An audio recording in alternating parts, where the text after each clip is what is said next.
Welcome. This is a weird angle. This is a weird viewpoint. This is a weird angle. But that's the point. That is what this video is.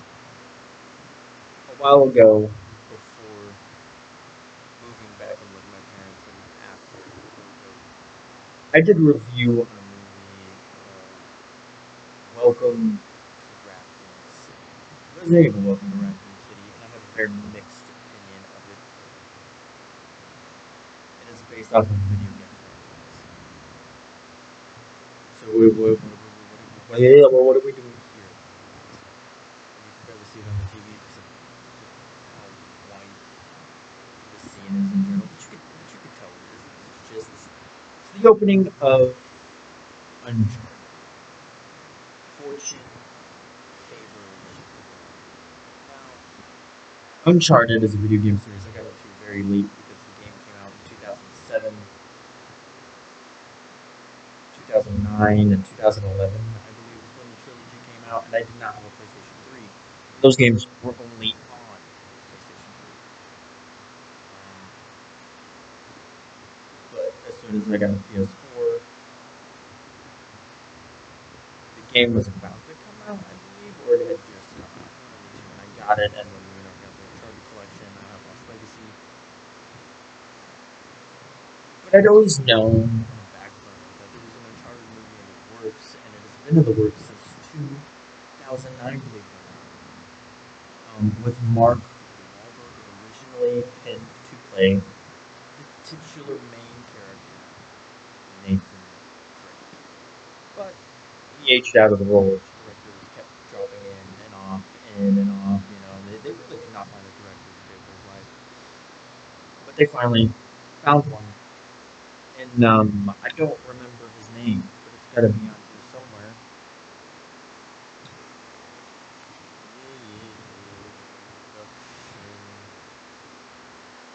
Maybe. Ruben Fletcher? This is his name. Extras all the time. Which is funny because you can tell the dude is sort of passionate about what he was doing, but just his line delivery, just like how he speaks in normal, it's just so deadpan.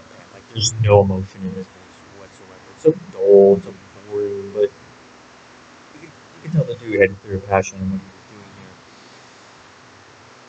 But yeah, and then so one day they called up Mark and they're like, "Hey, yeah, we found your co-star, Tom Holland." And he's like, "Tom's very young." Oh, I'm Sully. Yeah. So that's how he found out he was Sully. More or less, yeah. He probably exaggerated a little. But yeah, that's how he found out. Essentially, changing from Nathan Drake to Victor Sully, which is interesting.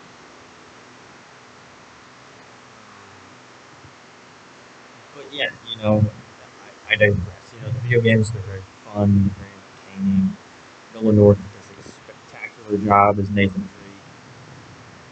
And just the characters, the spirit, the adventure, the treasure, everything about Uncharted, I love the first game.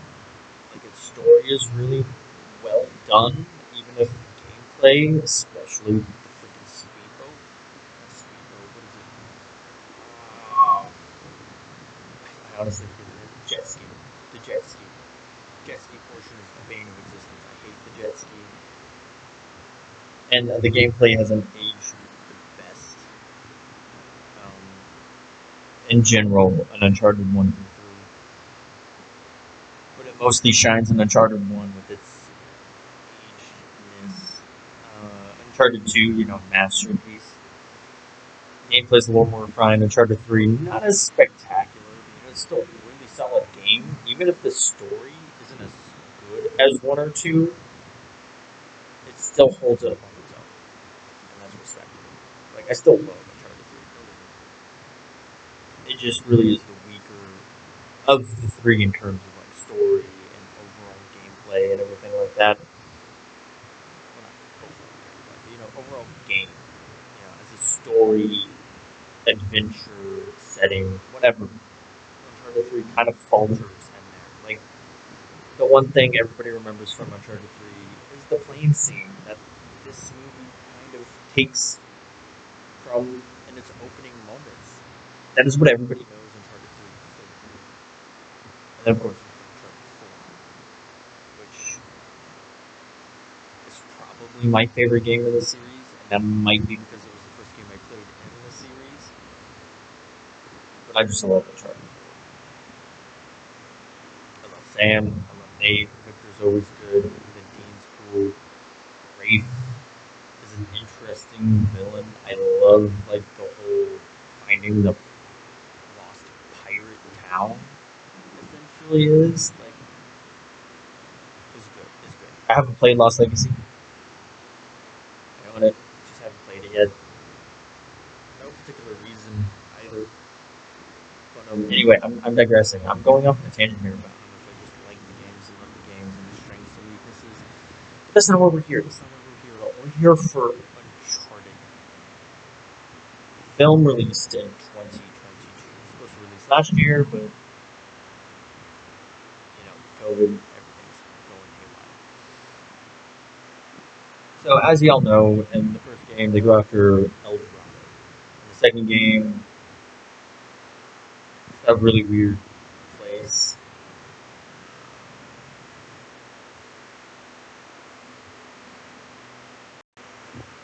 Okay, I had to look it up because that's every brain part. But it's shambolic, which makes it feel stupid. And the other one in Uncharted 3 was, or otherwise as they kept referring it to in the video game, Atlantis of the Sands. So I'm not gonna lie, I like the design of Atlantis of the Sands, or Ubar of the Road, and the Kali Desert, or whatever. I like the look and design of that place a lot better than Shambhala. And of course, with El Dorado, they did a whole scapegoat where it was actually just a gold coffin that spews out curses. And of course, in the first one, the fourth one, it's Libertalia, the pirate city, pirate village, or whatever you want to call it. I mean, Libertalia, a place where pirates ran and ruled and created the world themselves. So you get the gist of Uncharted. Is you go through all of this stuff, finding all of these clues and hints, leading to a fantastical location that's been lost to time. It's been uncharted. So, what on earth could they be searching for in this prequel movie to the video game franchise, simply known as Uncharted? Which, could make sense. I mean, every Uncharted game has a title. Drake's Deception, A Thief's End, Drake's Fortune. They all have a title. Among Thieves. So this was just simply Uncharted. It's Ferdinand Magellan's lost treasure and his ships. And the way they weave the backstory is that it was something Nate's brother Sam was fixated on. And so they make a whole big deal out of Sam, which is interesting considering he doesn't even come up in the movie games until the fourth one, because he probably didn't exist until they were making the fourth movie. Probably didn't even know Sam Drake existed when they made the fourth. Yeah, I find it funny that they just randomly threw in a brother last minute. It is what it is. And so, the movie makes good use of Sam. By having Sam's fixation on Ferdinand Magellan as kind of like a driving force of why Nate is so interested and fascinated and kind of, I guess you could say, driven and motivated to find Ferdinand Magellan's treasure to begin with. And they also kind of go over the fact that the necklace that Nate always wears, Sir Francis Drake's necklace, was just a keepsake given to him by Sam. I mean, it's still Sir Francis Drake's necklace. I mean, you can't gloss over that fact that Nathan Drake is called Nathan Drake because of Sir Francis Drake. You can't gloss over that. And so, it doesn't really matter because that's not important to the story in this movie, The Ring in particular. Like, it's important to Drake himself as a character. That's why he always wears it and why he's always so protective of it and wants to keep it. And in the movie, they make that factor more of a thing of because Sam gave it to him, other than a right of heritage, I guess you could say. He thinks the ring is his by right of heir, so to speak. And so, these games always have like this great sense of grand adventure, and then the witty and fun characters. Always having, Victor, Nate, obviously, Chloe, and Soul. I already said him. And Elena Fisher, but Elena obviously you haven't met. This is before the first game, so you obviously haven't met Elena because they don't meet Elena until the very beginning of the first game because that's their reading point. So obviously Elena Fisher isn't in this game. She isn't in this movie because they haven't crossed paths yet. So I'm assuming by the 15 years ago that this Nathan Drake is in his late 20s, maybe not quite early 30s. If anything, he's like 28 to 31. I wouldn't say any higher than 31 or any younger than 28. Because that flashback said 15 years ago. I'm assuming 15 years ago on that thing, Drake's like 13, 15, 12 at the youngest. But he looks like 13, 14, 15, somewhere in that age range. Which would make him 28, 29, or 30 during the events of the movie. He is a bartender. Something I will note, like in the ads, they always show that one scene of Tom calling out. No. It's Mark calling out Tom. Slowly calling out Nate for looking like he's too young to be a bartender, and then him retorting back, "You look too young," or "You look pretty young for someone going to prom," or something like that. That's not even in the movie. That was cut. That's a deleted scene. They had it everywhere in the market. I mean, it was like every freaking commercial I ever saw. There was like an actual clip commercial that they showed, and not like the sort of interview thing that they did. What's that scene? And then I watched it, and I was like, the bar scene's over, and I didn't see it because it didn't exist. They didn't put it in there, and I'm like, what? Why would you put it in every single piece of marketing and then not include it in the movie? Just like make it a deleted scene? I don't know. That it doesn't really bother me. I don't really care, but I just thought that was a weird thing that I wanted to mention. But so yeah, again, like I'm saying, Uncharted, like you play Uncharted for the grand adventure and the characters. And what I'm trying to get at here is that this movie does that well. Well. I like the Ferdinand Magellan story, where they're trying to get the two keys that are supposed to open the path to Ferdinand's goal, and then they have to figure out what the tree and the book means and all of that stuff, and it just keeps leading them on a breadcrumb trail because it always leads on a breadcrumb trail. And of course, the key map or puzzle or whatever keeps flopping hands between Nate, Sully, and Chloe, and the bad guys. Mainly those three, and then also the bad guys. Whereas in the video games, it's almost like you're always like one step ahead, but end up a step behind. Because it's like you get there first, you see the item, and then somehow the villain's the one that ends up walking away with it. And you're like, well, that was counterproductive. But, is what it is, I guess. And this movie doesn't necessarily do that, except for once. It does it once. But that's it. Nate and Sully pretty much have all the key items and find the key items pretty much the entire movie. And then keep it. The bad guys don't get it. Only once does that happen. Only once. Which, fucks the trend, but it's nice. So, like I said, the Ferdinand Magellan story is interesting enough to keep it going. So I like that. And then characters. I think Tom and Mark do a fantastic job as Nate and Sully. Their banter throughout the movie is great. I love it. It's hilarious. It's funny. It's exactly what you would expect from Uncharted. And I think it's great. Chloe, Sophie Ali, I think she does a great job as Chloe. Flirty and cagey all at the same time. She's a perfect young Chloe. Antonio Banderas does a good job as his sort of like rich, high, arrogant, haughty kind of. I deserve this. It's my heritage. It's my legacy. Yada yada yada. Family's honor. And then you have Tati, uh, the other villain, whose name I do not remember. I do not remember her name. I never have. I mean, at the beginning of the movie, she's like meek and everything. Like she's kind of low key, meek, doesn't really stand out, doesn't really do much. She's just like a head honcho goon.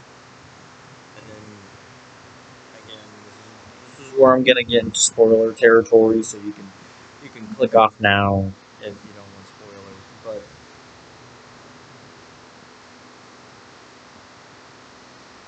give me a chance. I'm waiting, man.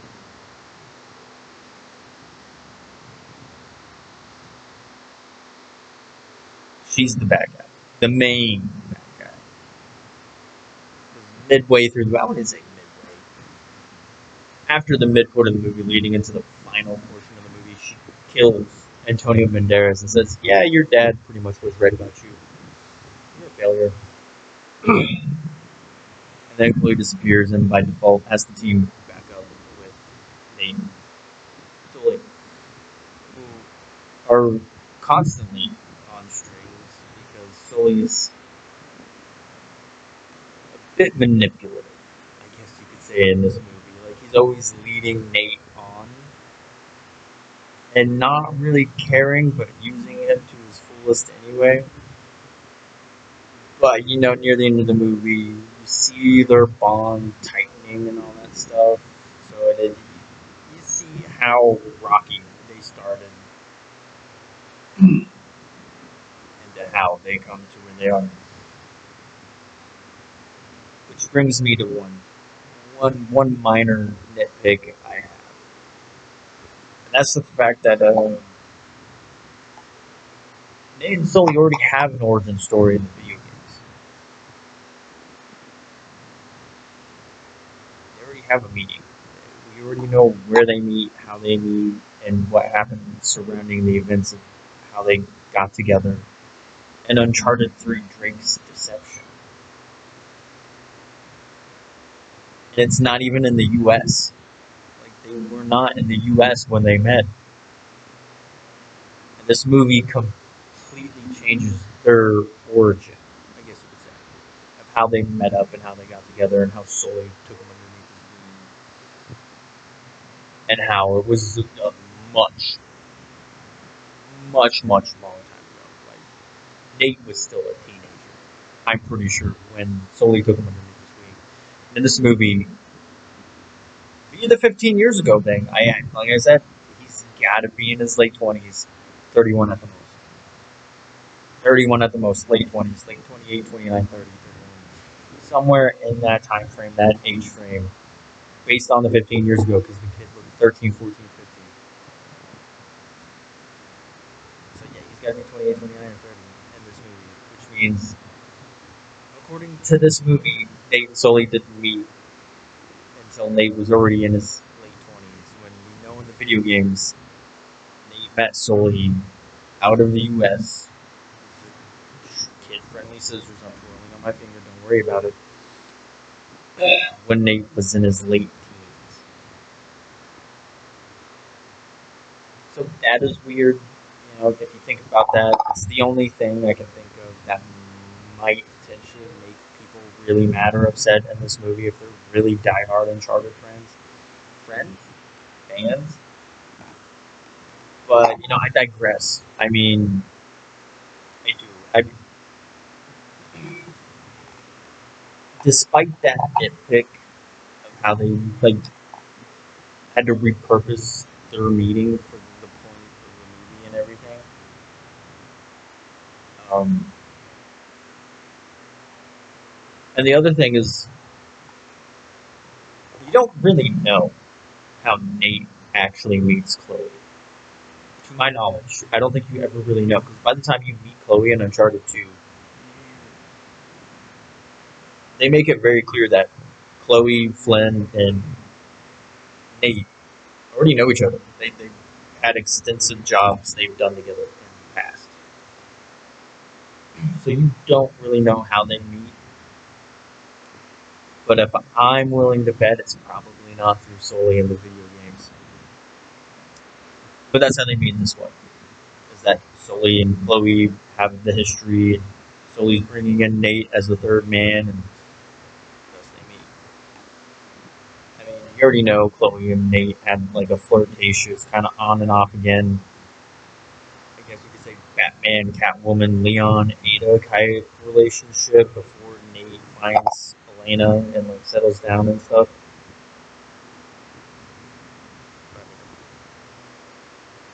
But you know, aside from like them repurposing how Nate meets people that are important to the Uncharted series, like Chloe Fraser or Sully,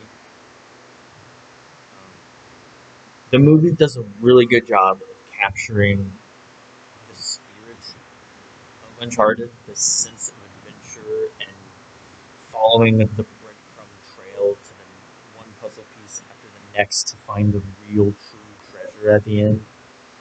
It has the same sense of humor, same sense of spirit and soul, I guess you could say, in the characters. Sophie Ali does, like I said, a fantastic job as Chloe. Tom Holland and Mark Wahlberg do a great Sully and Nathan Drake. Like, their chemistry is great. And then this one, it's obviously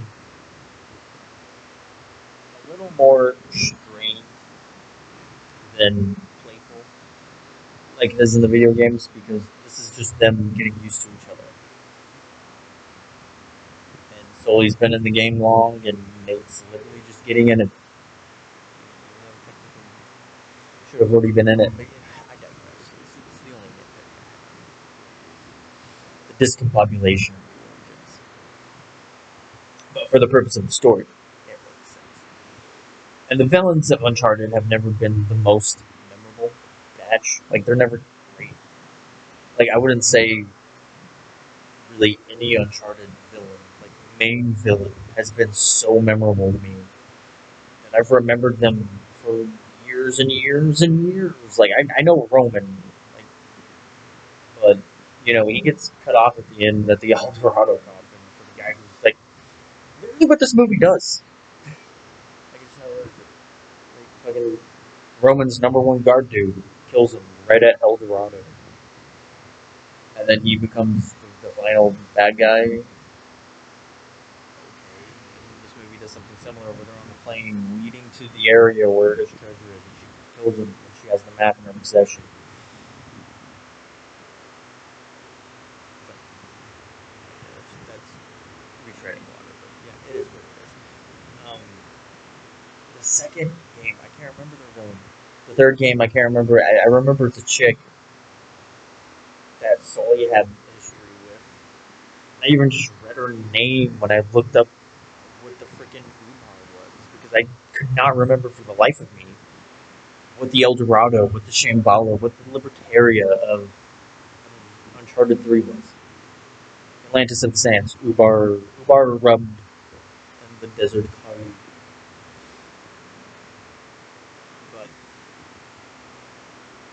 I literally read her name and I can't remember.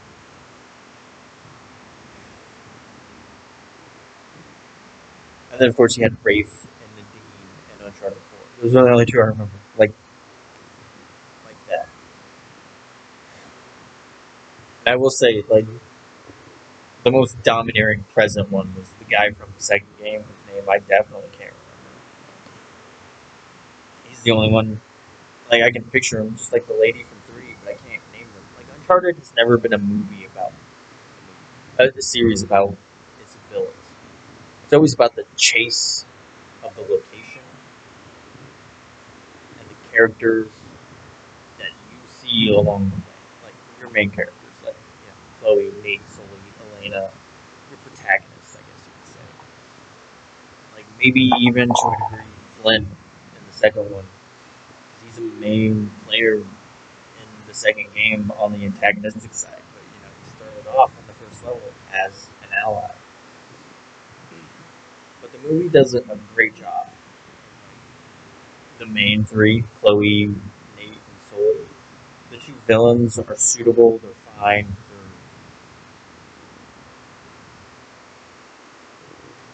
I wouldn't say intimidating, but they're suitable for the story.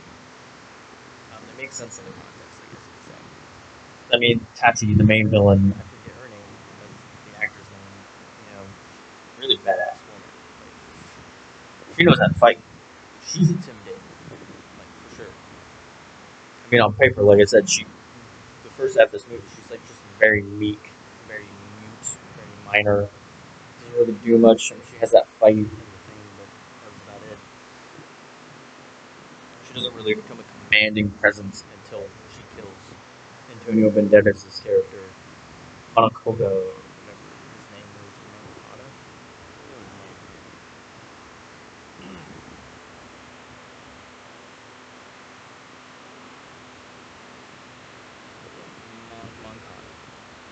Moncada.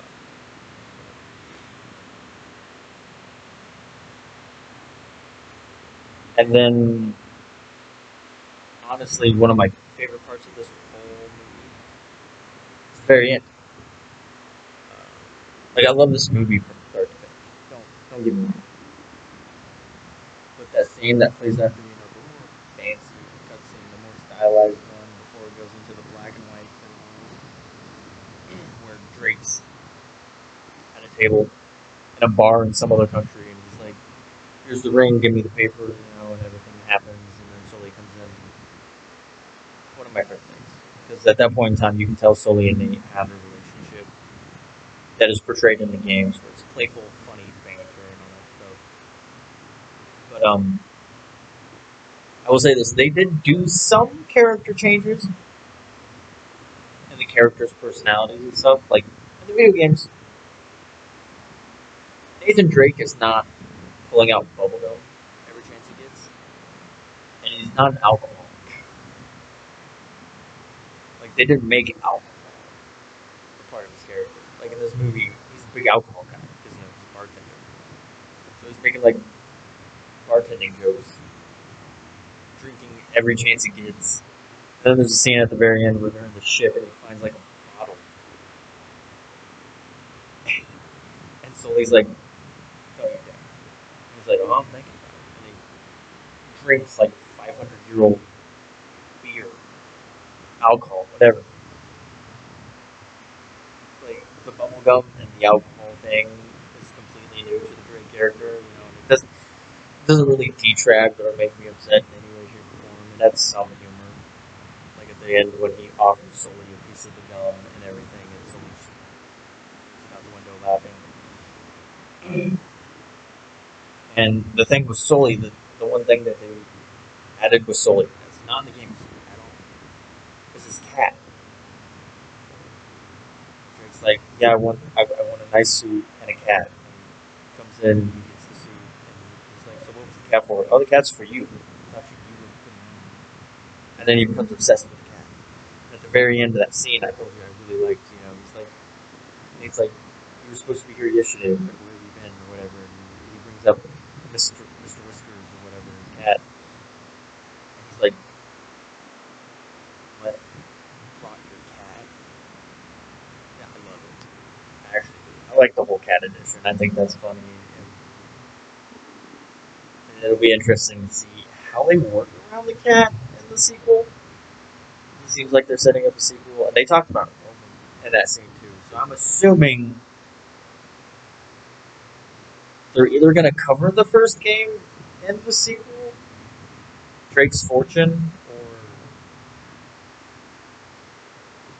something in between Drake's Fortune and Among Thieves. I don't know if they're going to retread the game, or if they're going to try and do something different, like this movie, cover some other fanciful lost treasure city, whatever, maybe the real way. Either way, all I have to say is that Uncharted 2022 is hands down, and I mean hands down, my favorite video game movie adaptation. Period. I think it covers their sense of adventure and the sense of the character's humor and spirit so well that I don't care about the inaccuracies of how Drake met Sully or Drake met Chloe and how different it is in this movie from the video game series itself. I don't care that they added bubblegum to one of Drake's ongoing jokes, or that he's willing to drink anything and everything at a moment's notice, or that they gave Sully a cat obsession. I say cat obsession. It's only one cat. It's not like he's a cat guy all of a sudden. He's just focused on the one cat. I don't care about the new additions they added to Drake and Sully's characters, or how they changed the origin of him meeting the people that he meets. That he probably didn't meet them in that way in the game. And obviously, we know that's not how he meets Sully in the video games. And who knows, maybe he did meet Chloe through Sully in the video games, but we just don't know, because by the time we see Chloe, they've already had a long rapport of history with each other. So yeah, that's Uncharted. Honestly, like I said, my favorite video game movie adaptation. Period.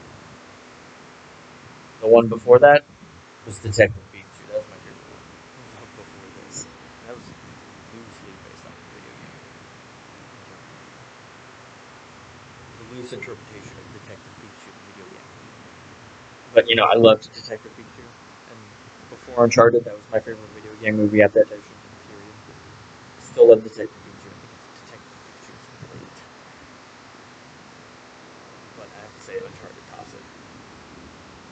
It's just so good. Is it perfect? No, not really. Definitely not perfect, but it's great. And I love it, and I honestly do think it does the video game series itself justice. Mainly because the director, PlayStation, and Naughty Dog all worked well together on this. Tom Holland's a huge fan of the video game series in general, and he even said he tried to emulate Drake's climbing animation in the video games to how he climbs stuff in this movie as well. So their attention to detail was phenomenal and everything in that aspect, and how the whole Sam stuff, it actually fleshes it out and makes it nice. And I'm blanking. I was going to say something, I was going to add something, and then I completely forgot what it was. I'm stalling to see if I remember, but I don't know if I will. Which is sad. Where did the thoughts go? I don't know. I don't know, man. I don't know where the thoughts go. Just went down the wishing well, I guess.